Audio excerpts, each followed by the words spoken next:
Our one honorable Vice Chancellor will be joining within 2 minutes, so we will start by 2 minutes. It's okay. It's okay. Yes. I have some time to relax.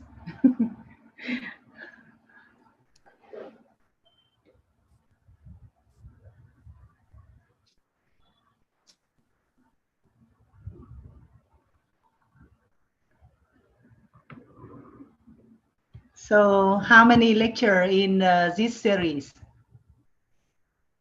5 lectures we have planned, and this one is the 5th one. I cannot hear you. Am I audible now? Yes. This is the 5th lecture in this international lecture series, and in total 5 lectures were planned in this series. So 18th September is our 25th celebration Foundation Day of University. So on the occasion of Rajatotsav, Silver Jubilee celebration of our university, we have planned these 5 lectures, ma'am, and this one is the 5th one. I see. Thank you very much. So you are delivering the concluding lecture of this lecture series. Okay. In fact, I feel very sorry because have some kind of interruption during the time. That's why when I came to know about the sad things from NC Pandaji. Yes, he conveyed the things.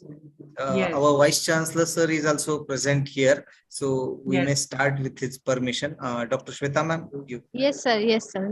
We'll start. Okay. Namaste, sir. Namaste, madam. Namaste. Sir, shall we start? Yes. Please. Yeah. Yes. I'm here. Thank you. So, Kavi Kulguru Kalidas. Yes, sir. The speaker also. I convey my honor to today's speaker. Thank you very much. Thank you, sir. Thank you. Yes. Kavi Kulguru Kalidas Sanskrit University is celebrating 25th anniversary, and at this blissful occasion of Silver Jubilee celebrations, various programs have been organized at different levels. School of Shastic Learning has made this attempt an international one by organizing international lecture series. So it gives me immense pleasure to welcome you all to this 5th lecture of international lecture series organized by School of Shastic Learning, Kavi Kulguru Kalidas Sanskrit University, Rampet. First of all, I would like to welcome Chairperson of today's program, Honorable Vice Chancellor Professor Madhusudan Penna sir, for creating such a platform for research scholars and students to explore IKS globally. Thank you, sir, and welcome. It is an honor to welcome today's guest speaker, Professor Dr. Dothua ji. On behalf of Kavi Kulguru Kalidas Sanskrit University, I welcome you, madam. Thank you very much. Then I welcome Professor Krishna Kumar Pandey sir, Dean, Faculty of Ancient Indian Sciences and Humanities, Director of Silver Jubilee Celebrations. I welcome Professor Hari Krishna Agasti sir, Campus Director. I would also like to welcome Professor Parag Joshi sir, Director, School of Shastic Learning, respected Registrar, Deans of various faculties, Directors, Heads of the departments, and dear students. On behalf of Kavi Kulguru Kalidas Sanskrit University, I cordially welcome you all in this 5th lecture of International Lecture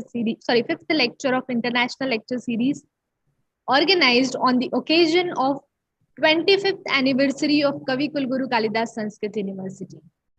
Without taking much of your time, now I request Professor Parag Joshi sir, Director, School of Shastic Learning, to give introductory remark at this occasion. Thank you, Dr. Shweta ma'am.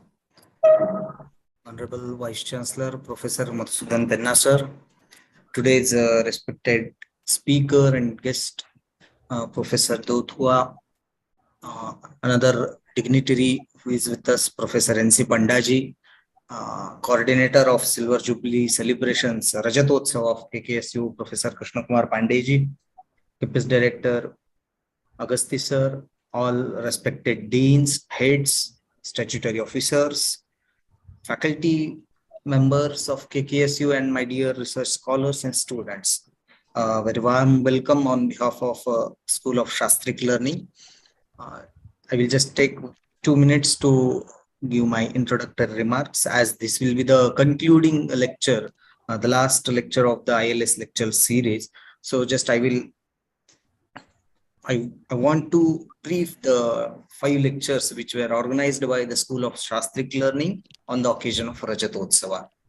So initially, I want to convey my heartfelt thanks towards Professor Madhusudan Pennaji for giving such opportunity to our School of Shastric Learning to organize such a innovative international lecture series. And also I convey my gratitude towards Krishnakumar Pandeji, that on the occasion of Rajatotsava, he gave such a platform to explore the IKS Indian knowledge system at a global platform.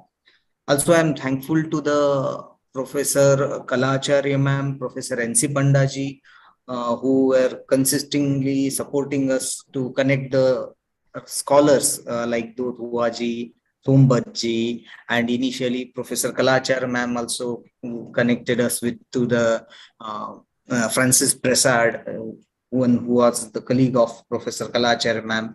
So I must remember both of them for connecting us with these scholars.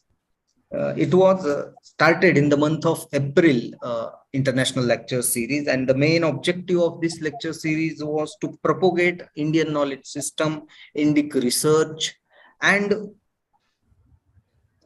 our tradition along with the research, what we say in our vision statement, Navonmeshaha Navacharaha Samashrita Paramparaha. Tradition is for the innovation.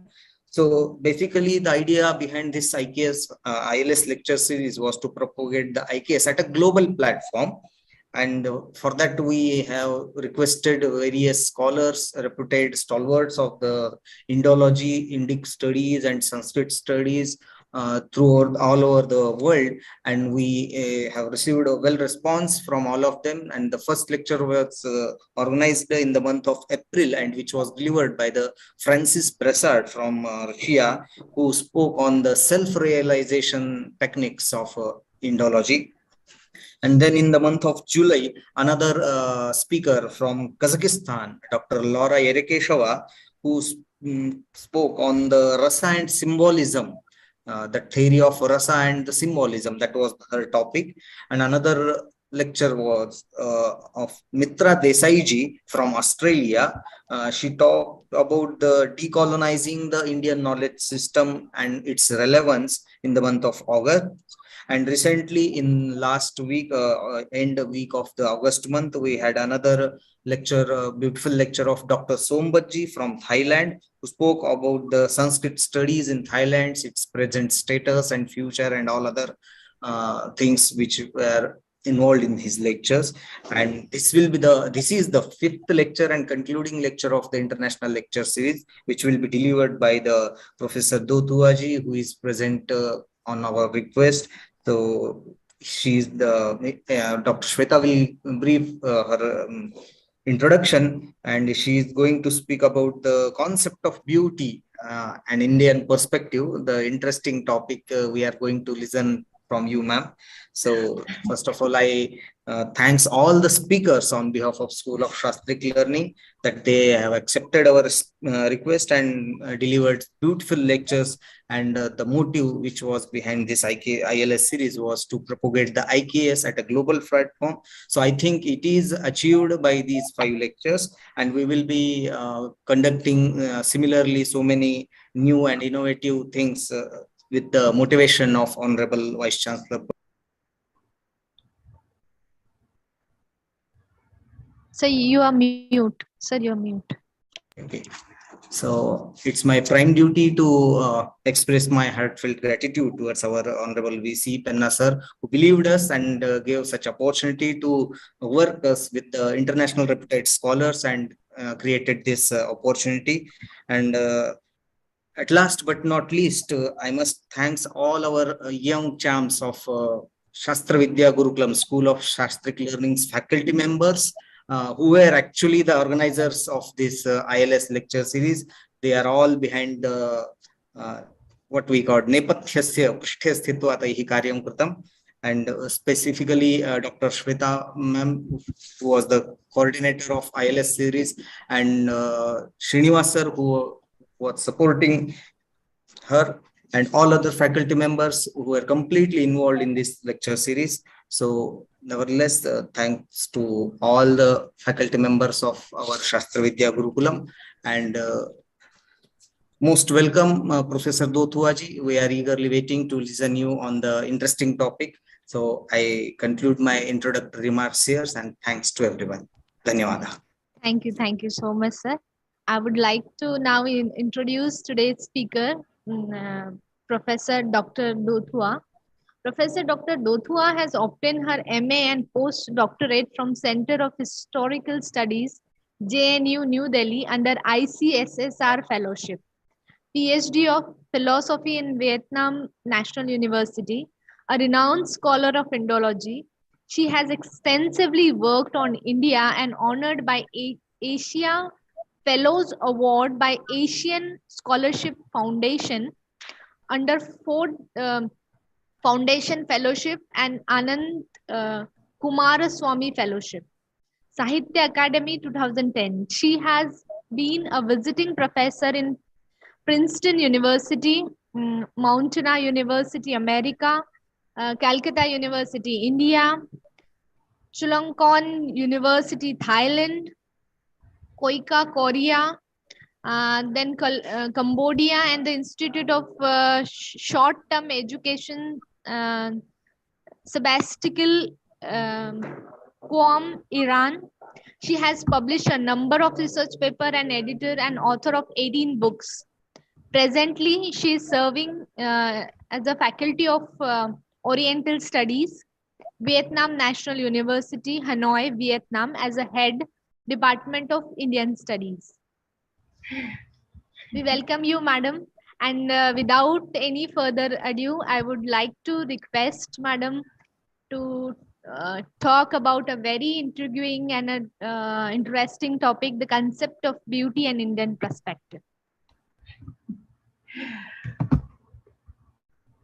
Thank you very much for introducing me. And I'm very honored to take part in such kind of very meaningful international lectures series. And as you know that COVID-19, the pandemic is, very miserable to a lot of people in the world. But at the same time, I think it creates new environment for learning. For example, before,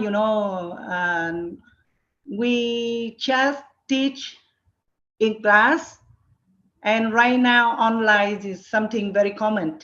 And I think that is a good opportunity for all of us to discuss and exchange the idea online.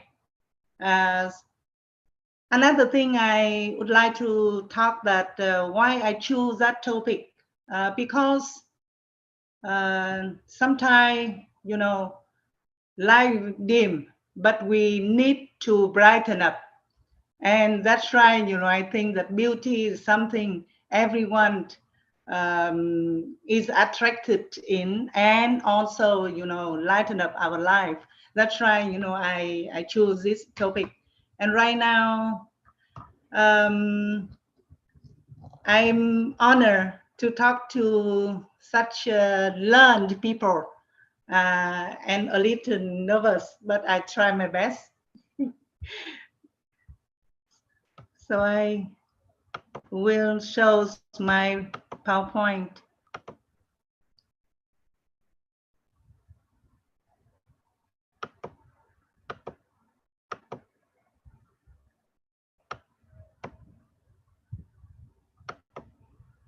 Can you see my PowerPoint?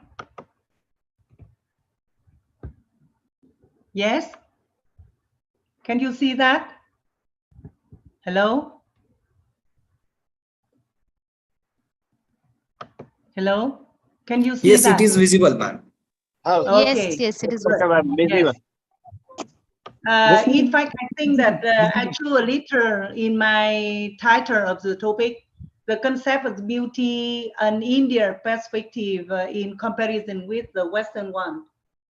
Why? Because I think that Indian perspective about beauty very distinctive. That's why we need some kind of foundation to make it, clearer. I want to clarify that the concept of beauty of India is very, very different compared with the way the Westerner think about. Of course, something in common, but a larger thing is in the differences. That's right. As you know, that beauty is a characteristic of an animal, idea, object, person, or place that provide a perceptual experience of pleasure or satisfaction. Beauty is a study as a part of aesthetic, culture, social psychology, philosophy, and sociology.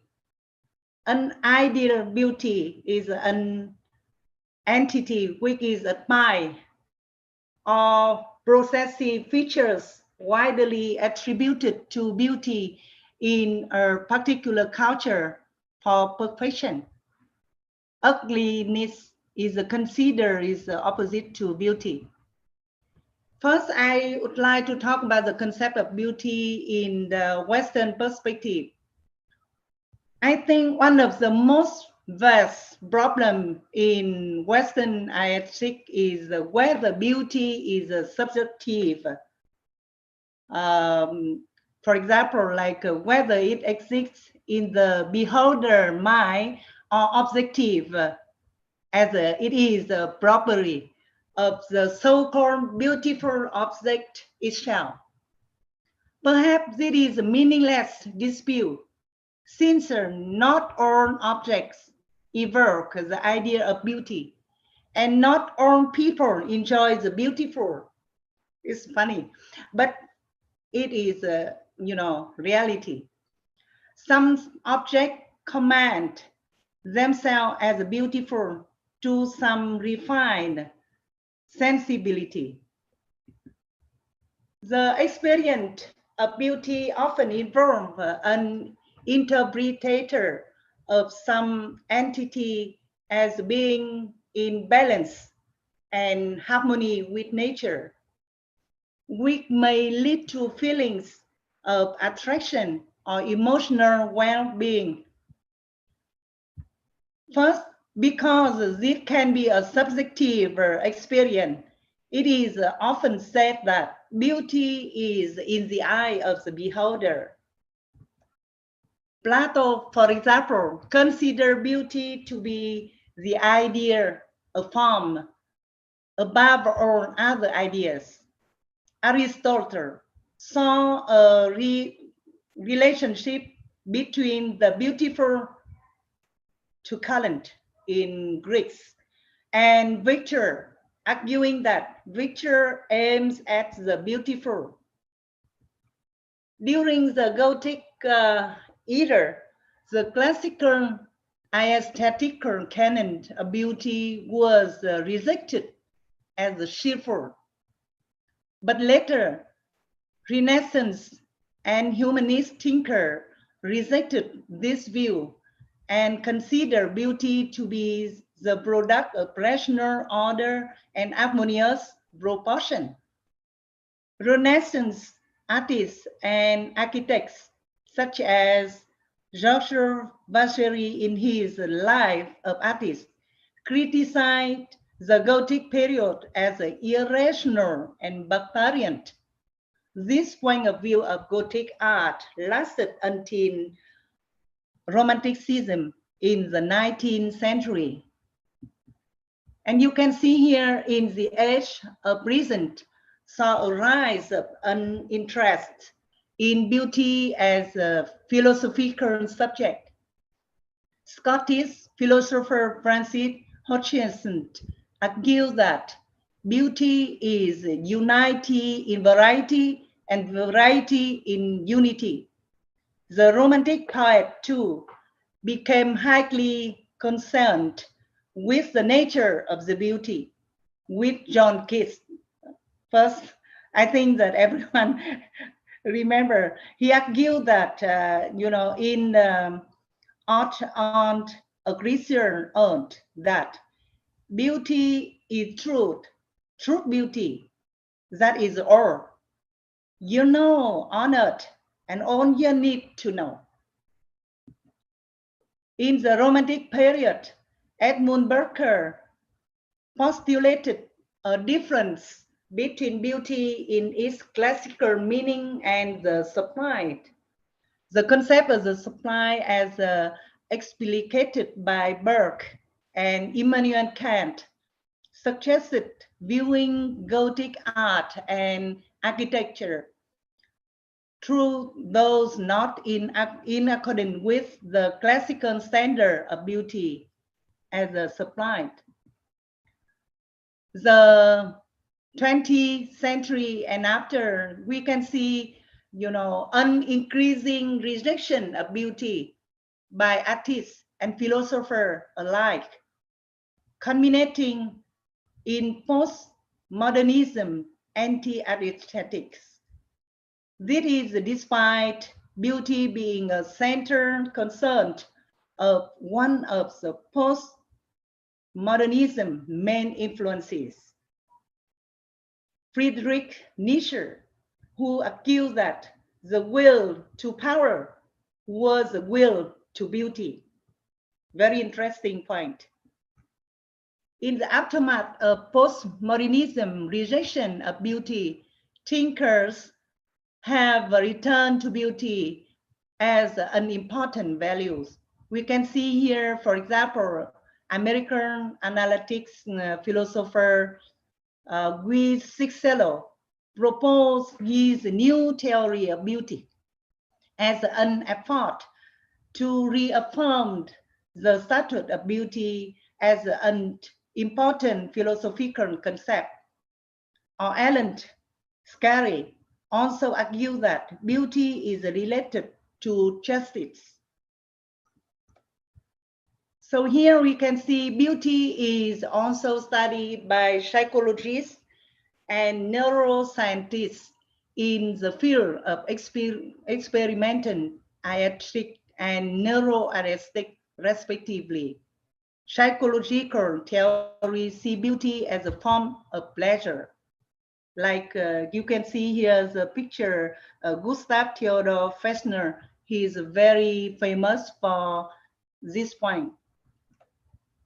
And researchers are looking to natural science for answer behind why the human brain find artistic works like Da Vinci Mona Lisa so alluring. However, beauty can have an objective nature in Western perspective. Ancient Greek, as you know, that beauty or beautiful in Greeks, kalos, or the adjective was a kalos.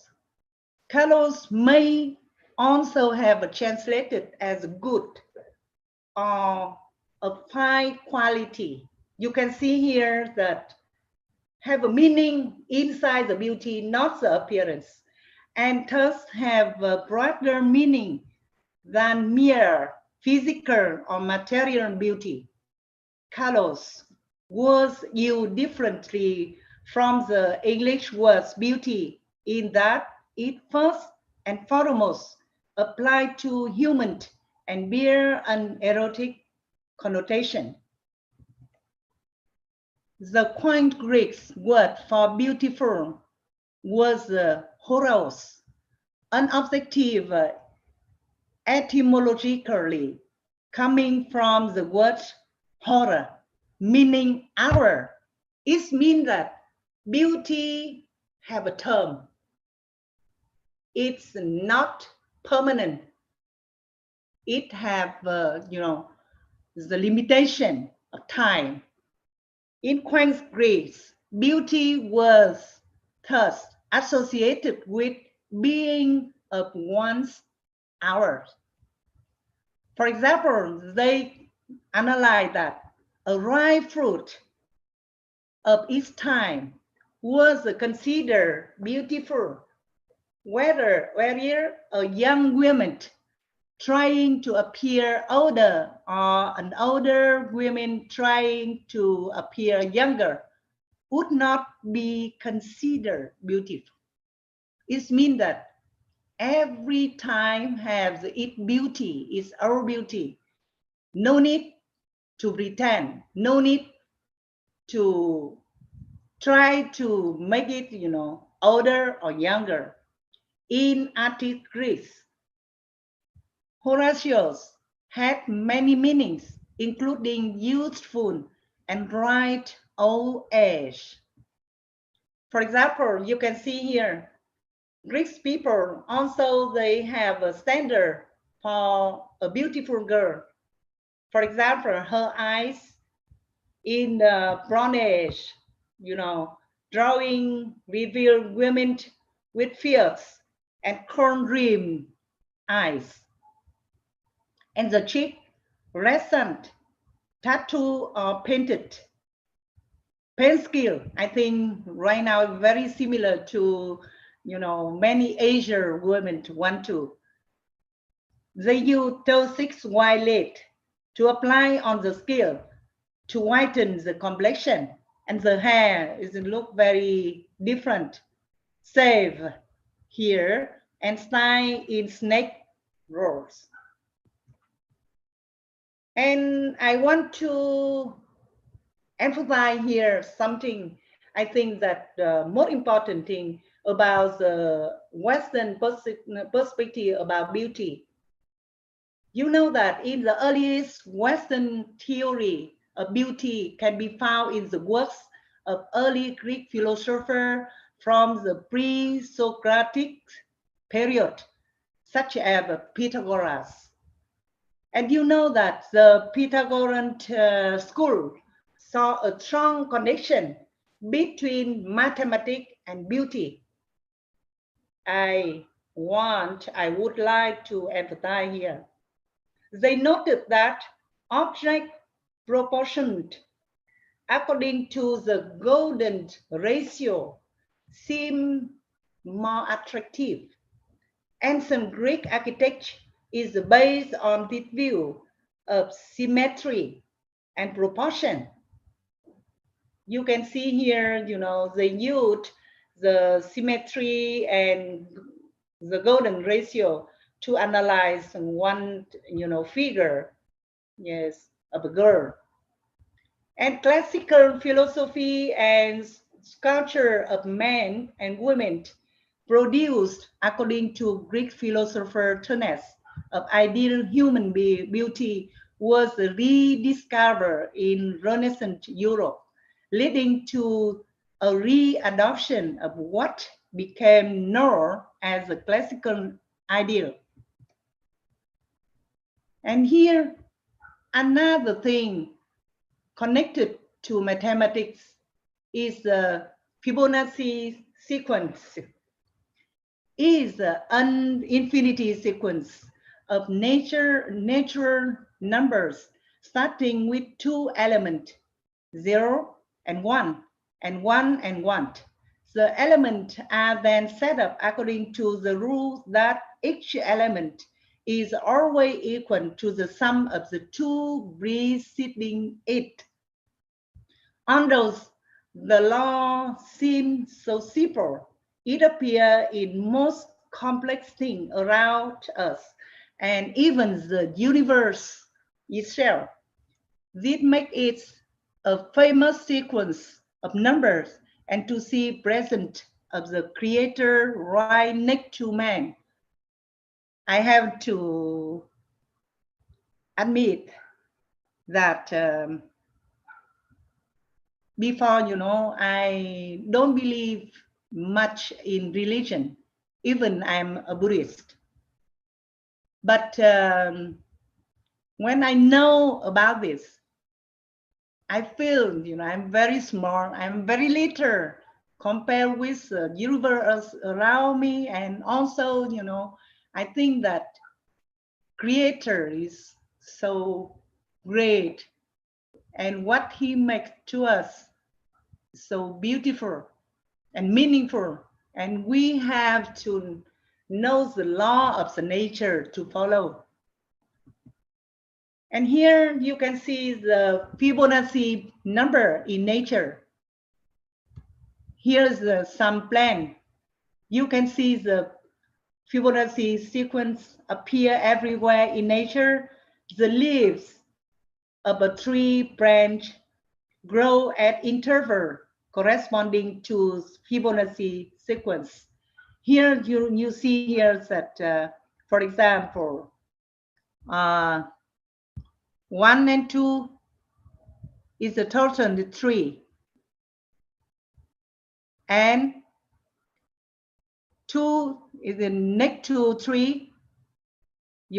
2 and 3 is 5, and 3 and 5 is 8. It continues like that.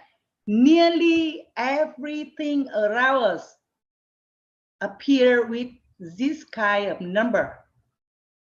It's wonderful. And we can see the Fibonacci number appear in flower. Most flowers have a pattern number that is 1 or 3. 3, 5, 8, the same, Fibonacci sequence. For example, lily have a 3 petal, yellow ranunculus flower have a 5 petal, carini flower usually have 8 petal, marigold have 13 petal, aster have 21 petal, chrysanthemums usually have 34 or 55 or 89 petal.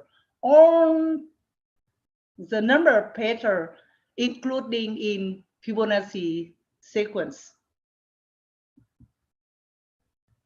So another thing connected to mathematics in Western perspective about beauty is the golden ratio. It is not known when the golden ratio exists. Previously, it was thought that a Roman named Vitruvius, who lived nearly 2,100 years ago, invented the golden ratio.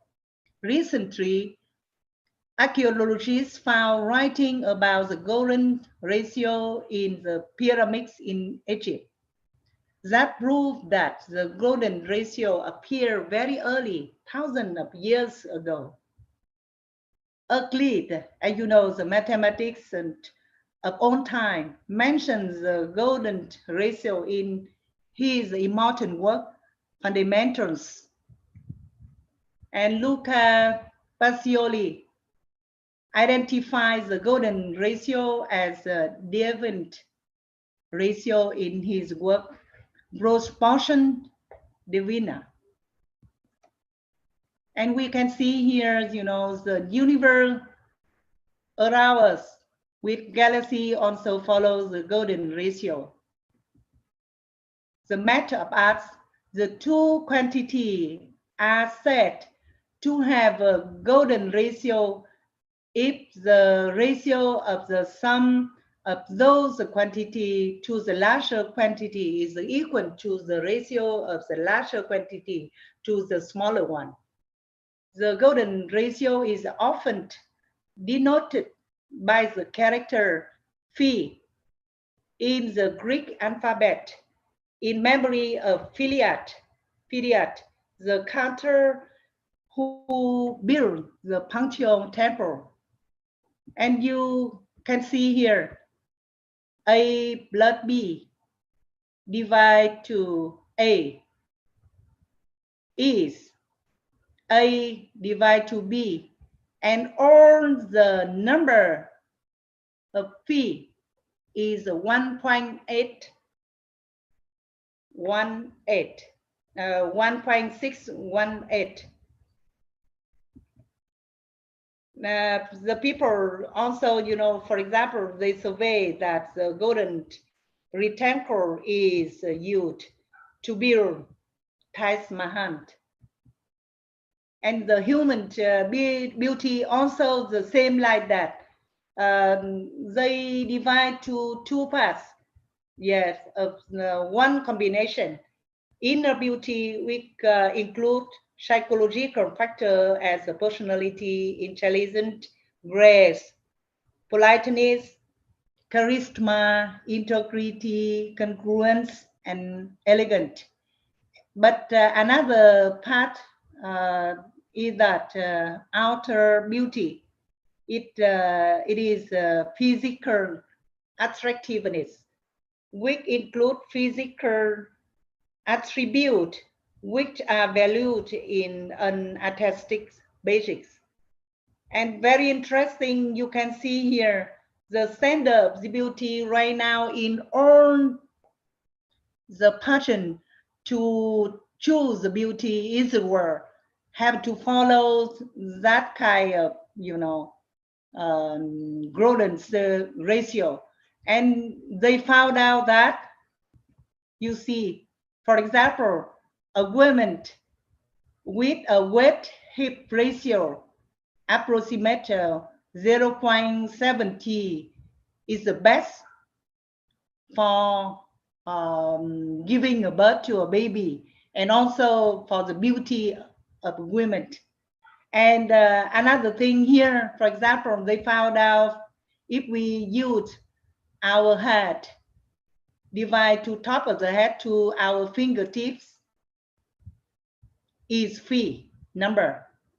Top of the head to fingertip, divide to top of the head to navel or elbows is a phi.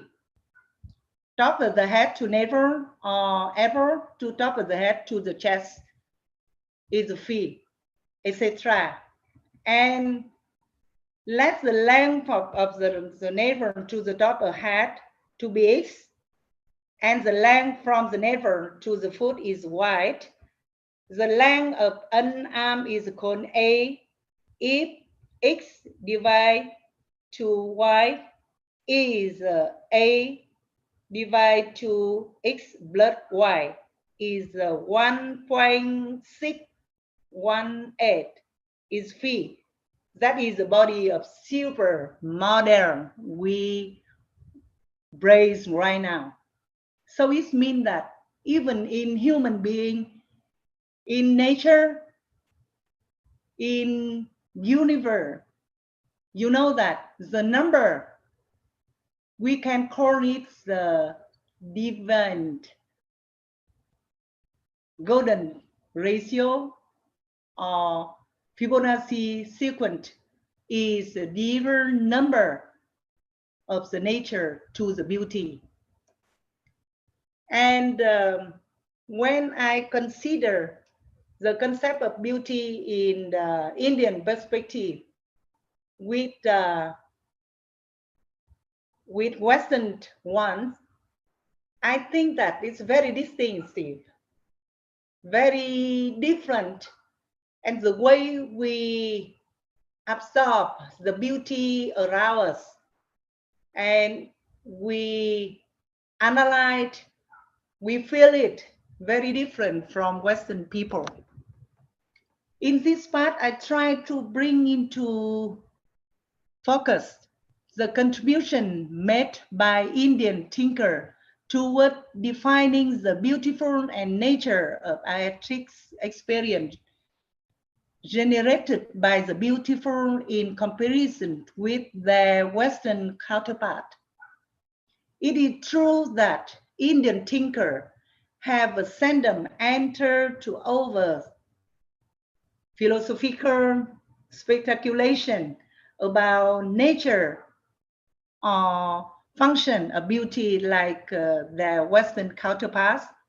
However, great Indian artists and poets have pondered about all aspects of beauty in their works, often indirectly, I emphasize here.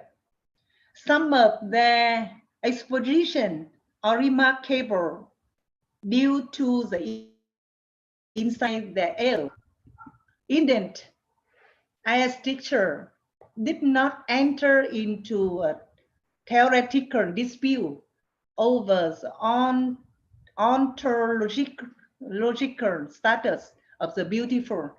However, they have tried to describe the beautiful both from the objective and subjective standpoint. It is a poet and dramatist who have been mainly, I think, engaged in such speculation. We send them five philosophers of other works, other arts like music or painting, engaged in such a theoretical discussion. It's very surprising and interesting thing. The earlier accent seemed to have been on the objective perspective of the beautiful. Later, the aesthetic experience generated by the beautiful object came to occupy the focal point.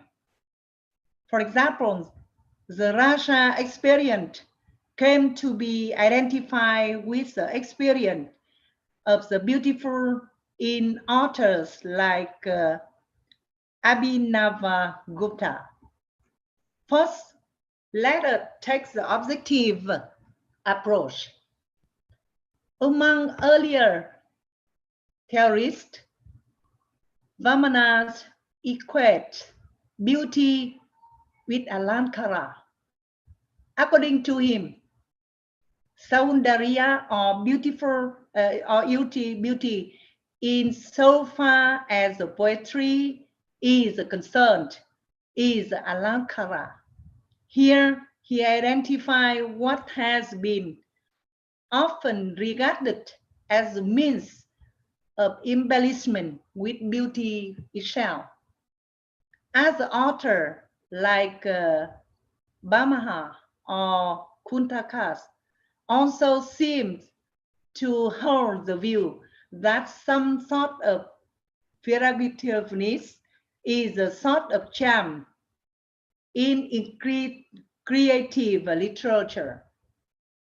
Kuntaka called this Vagroti, which he identified with Vaisitra, striking, fashioned by the institution genius of the poet. He called it the Kavi Pratipanisvatya. However, Kuntaka never lose sight of the fact that beauty is realized by the Sandhya. He insists that anything striking should be capable of causing delight in the reader. We call Tavidaladas Kotra. Perhaps the most striking description of beauty is seen in one of the memorable passages of the poet Magha. That which appears anew is the nature of the beautiful. Beauty, according to the Magha, is never fixed or static. It has inexhaustible potentiality, which appears to be new at every moment to the onlooker. Magha here, I think, join other Indian architects who accepts the inexhaustibility of the beautiful. Another dramatist, very famous one is Kalidasa. Your university named to him. I think that is a wonderful name.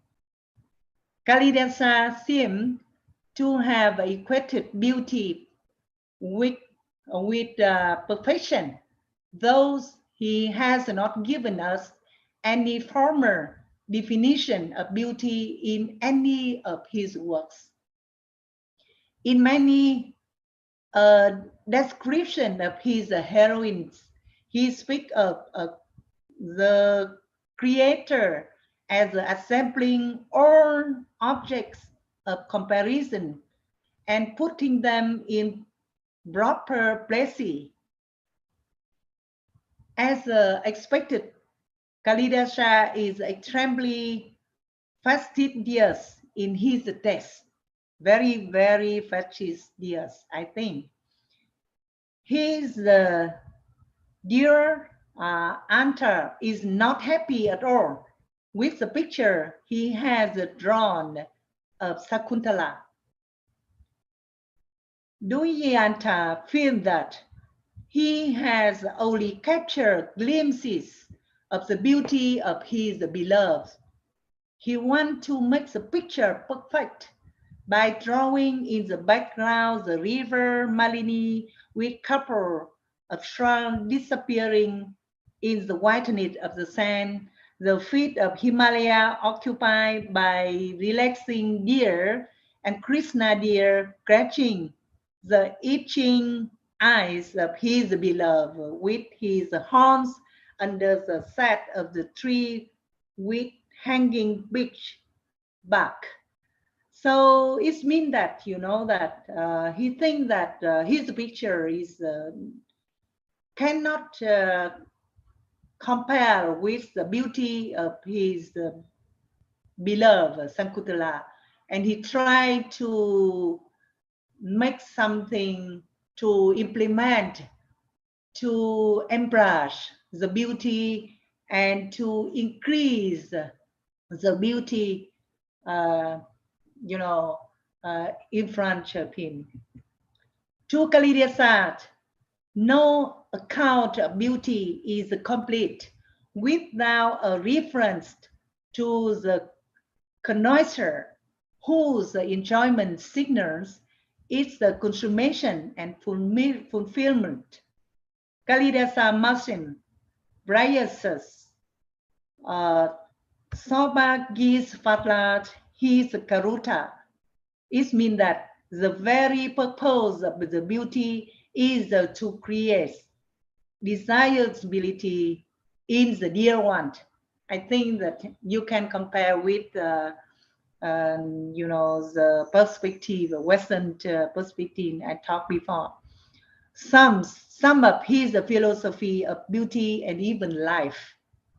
On seeing Sakuntala, Duryasyanta exclaimed that I do not know whom face is going to bring forth as the enjoyer of this beauty. It is significant that the very term Bahok used by Kalidasa is this context echoes the Sankhya concept Bahoga or Abhavas as the twins aim of evolution of this world. In a purely artistic realms also, I think Kalidasa give utmost importance to the connoisseur of art. The Sutra Hara in Sakuntala, for example, exclaimed, I do not consider my performance expertise as valid so long as it is not enjoyed by a learned example.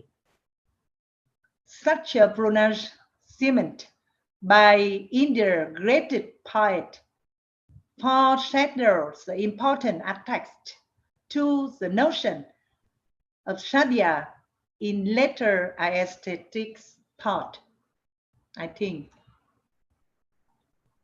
And we can see here Ananda Vasdana maintained that the secret of charm is in suggestion, not direct statement.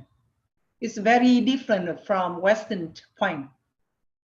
A work of art becomes an object of beauty only when it offers endless possibility of new meaning to contemplative reader. I would like to emphasize here. The beautiful object, according to him, create a sudden spark in the reader, probably due to the unexpected well of the suggested sense in it. Whatever create a sense of a striking spark in the mind of the people is beautiful. According to Avanda Vachala, all the suggested sense ultimately culminate in the rasa, the sublimated and universalized form of basic human emotions. Here's the, you know that we can see the combination between the subjective and objective parts of beautiful objects reflect into, you know, the beholder of that beauty. The attempt to link beauty with transcendental experience of rasa is seen in an implicit manner in Bhanavagupta, the commentator of Anavandana. Abhinava, like his illustrious predecessor, Bhattanakaya, speak of the transcendental mental state of rasa vada, which is akin to even spiritual bliss. However, it is you can see here the Jagannatha Pandita who specifically defined beauty and thus which cause such an artistic experience, thereby linking the objective concept with its subjective counterpart in an ambiguous manner. Jagannatha defined poetry as he called Ramanyat Taradispadaka's Sabda, the words which express beautiful sense. Here he defined Ramanyata, or beauty, as being the subject of a knowledge which gives rise to bliss, which is non-worldly. It's a very interesting point. And Jagannatha, like Abhinavagupta, asserts that the aesthetic delight is qualitatively different from ordinary forms of pleasure. This he illustrates with the example of the pleasure when one hears utterance like Brashasrata, a son is born to you, or Danati Dasyayami, I shall give you money. These are all instances of personal happiness, but in aesthetics contemplation, such a personal consideration have no place. Those Jagannatha does not explicitly say so, we can see here it is evident that he has in mind the process of Saranatakarana mentioned by Bhattanayaka, and Abhinavagupta in the context of Rasavada, by means of which every personal element in rasa is eliminated.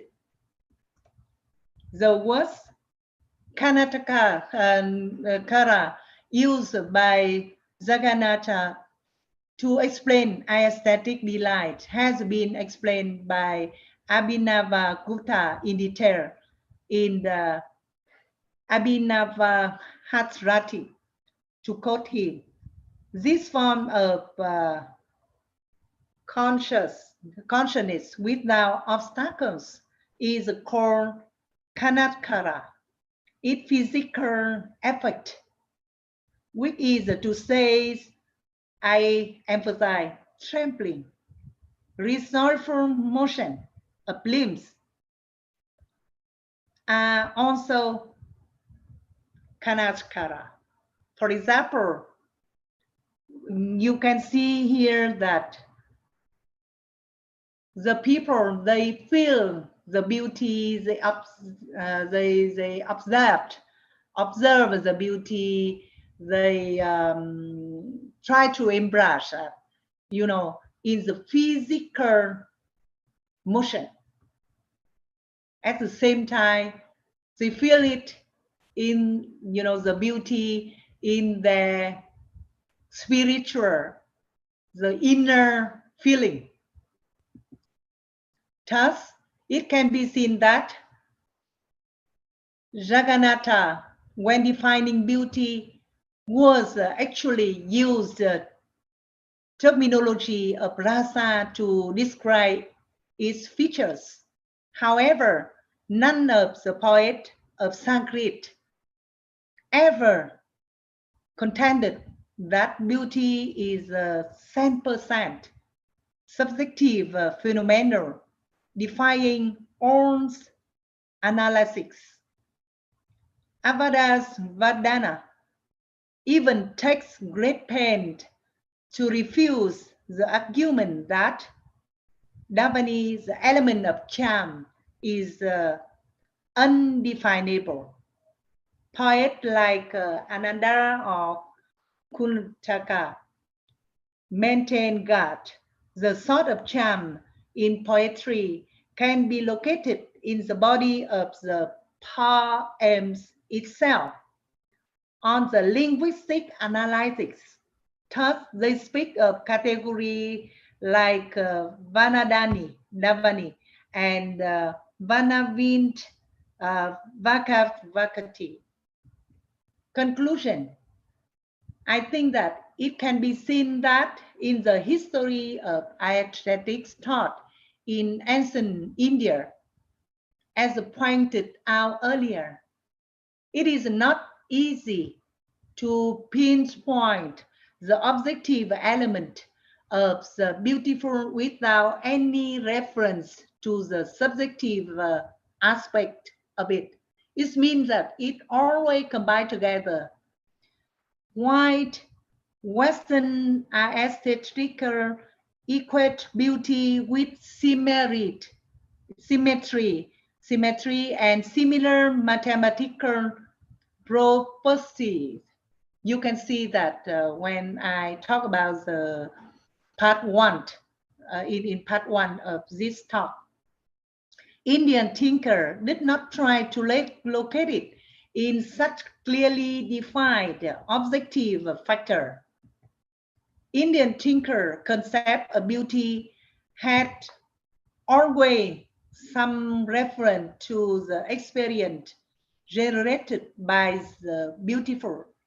It is interesting to note that the position to vindicated by recent development in read-the-response theory. You can see here, I would like to emphasize. Theories like Stanley Fish have shown that the formal analysis of literary style carried out by earlier theorists are meaningless since it is the reader who imbued value to literary works. That's why I think that even, right now, Western thinker, Western aestheticizer, step by step, approach closer and closer to Indian perspective of beauty. Thank you very much. Thank you very much. Thank you, madam. Thank you so much. I request the audience if they have some question or they want to interact with Dothua madam, they can Yes. unmute themselves and ask questions.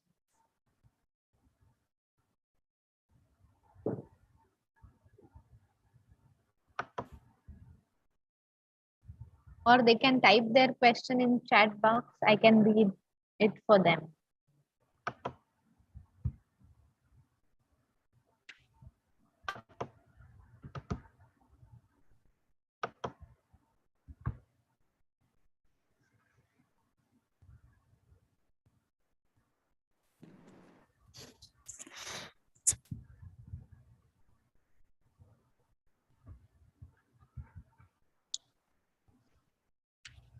Nobody is having question, then we can go for the presidential address. Professor Yes, Penna sir is with us. yes, sir. Yes, I request Honorable Vice Chancellor Professor Madhusudan Penna sir preside over the session. Namaste, Madam Dothua ma'am. It's really Very honored. excellent. See, the way you have covered all the main topics of rasa theory is really commendable. It's a kind of inspiration to the young researchers who want to pursue research in interdisciplinary fields. So really, madam, thank you very much for your really amazing lecture. I was wondering how you could study all these Greek, Western, Indian, and you have presented in a very coherent manner that you have covered almost all. That's great. In fact, I'm lucky because my family is a diplomatic. That's why, since I was only 8 years old, I study continually 7 years in Paris. Oh, And yeah. after that, travel around Europe. And I also lucky because I got ICCS scholarship to study in Jawaharlal Nehru University in the Center for Historical Study. And my professor is Chaturbadia, Prasad Chaturbadia, and Brigitte Sadiki, and also, that I think that I can learn a lot. And in my family, we have 2 ambassadors to India. Acha. I have 5,000 books in my small library about India. Ooh. That's right. To me, I study a lot in Europe and America, but my second home is India. That's right. Hats off, man. So, just I have something to share as an you don't talk, man. See, whatever I have gone through, whatever I have understood from your lecture, it's really all comprehensive. That you have covered the Greek concept of beauty, the American, European concept of beauty, and then you have come to the Indian understanding of beauty. This Aristotle, Plato, because long back when I was in my post-graduation, I studied the poetics of Aristotle. So Yeah, and you can if you have long life working with India and also live in some way in the world like that, you will feel, and experience everything by yourself, and then I think yeah, it becomes your actually, blood. that was in the context of catharsis that I studied Aristotle. So when it came to catharsis, the purgation theory, so we Yes. applied that to the Sadharinikarana of Abhinav Guptacharya, and Yeah, thus, yeah, yeah. yeah, that rasa theory was understood in the context of the catharsis, and Yes. the other aspects of beauty, as you have mentioned, Nicias Yes. view especially, and Pythagoras. See, that comes very close to understanding, man. I pat my own back. That comes very close. That Pythagorean theory that says when there is symmetry, there is beauty. It is mostly physical. And I was trying to understand the concept of beauty in the same terms, like the proportionate, the symmetry that actually causes all beauty, whether it is in nature, whether it is in a person, whether it is in a work, there should be symmetry. So I was satisfying myself, but you have given a pramana, you have given what you say, an authentic proof. So attestation from your quotation that Pythagoras theory also the same lines and Nietzsche's analysis of beauty. Then we have the the golden ratio of beauty. That is excellent, ma'am. 1.62, mostly roughly it comes to 1.62. That the golden ratio is taken for beauty, and you have given wonderful examples of the lily and other flowers, where the number of petals that varies, and some symmetrical beauty is there.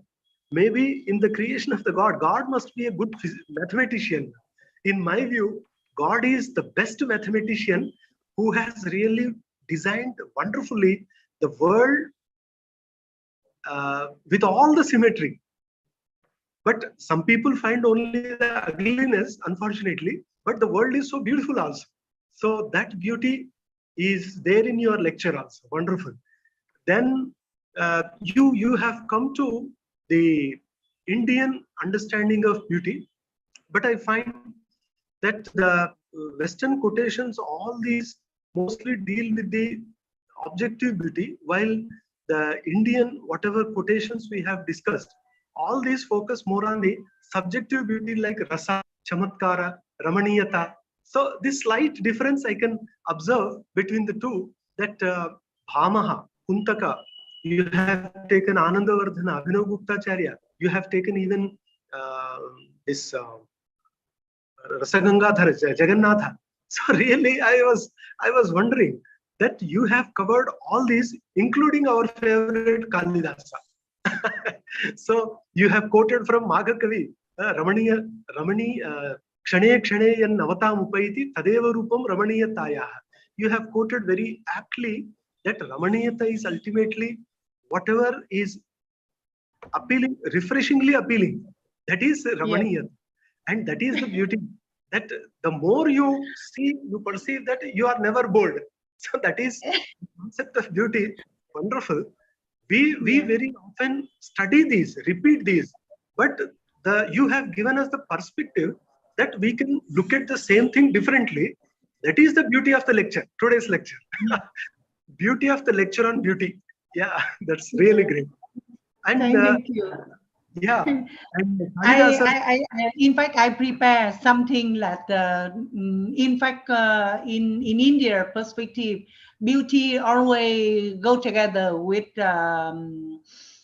ethics, with morality.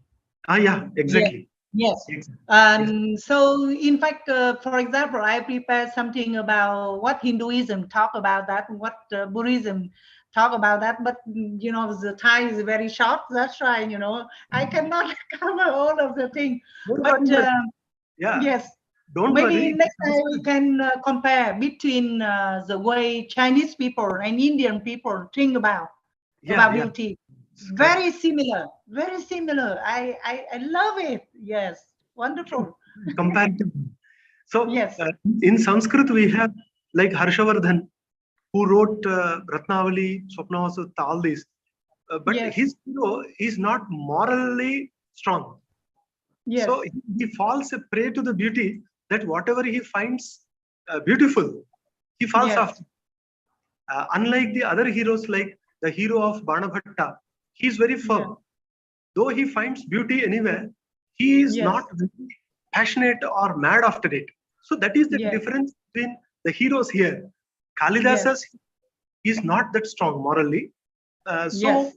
this is the subjective beauty that our rhetoricians have always insisted upon, and especially the connoisseur, the Anandavardhana, Abhinavaguptacharya, all these, including Jagannatha Pandita, they focused on the point of connoisseur, that how he receives.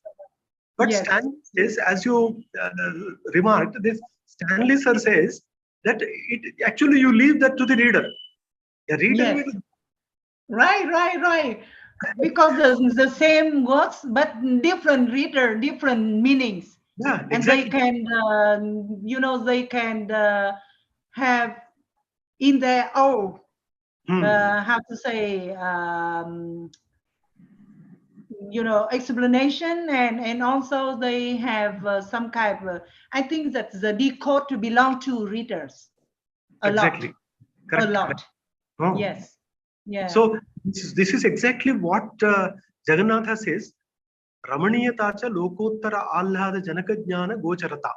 So this lokottara allhada, that means we get something inside, some divine or unusual or otherworldly pleasure within.